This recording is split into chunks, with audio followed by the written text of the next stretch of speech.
मेघा सोमच्छताचंदपुत्रगा ఉదవర్ణహస్వచ్చటాచరప్రాచత స్వాహ అన్నప్పుడు నోట మొదలుగా మధ్యలో పెట్టండి.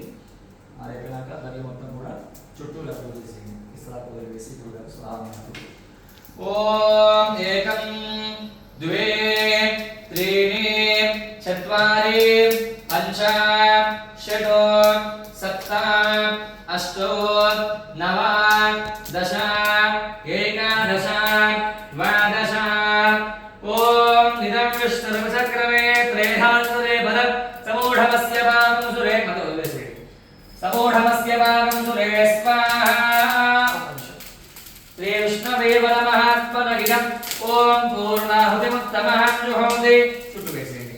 పూర్ణాహుతిముత్తమః జుహోతి సర్వం వై పూర్ణాహుతిః సర్వమేవాప్నోతి అథో ఇయం వై పూర్ణాహుతిః అస్యామేవ ప్రతిష్ఠిత స్వాహా పూర్ణమిదం పూర్ణమదః పూర్ణాత్ పూర్ణముదచ్యతే పూర్ణస్య పూర్ణమాదాయ పూర్ణమేవావశిష్యతే స్వాహా శ్రీ విష్ణవే పరమాత్మనిదం భోజన్య భగవాను కీ జై రంగ అగ్ని ప్రదక్షిణమాచరే.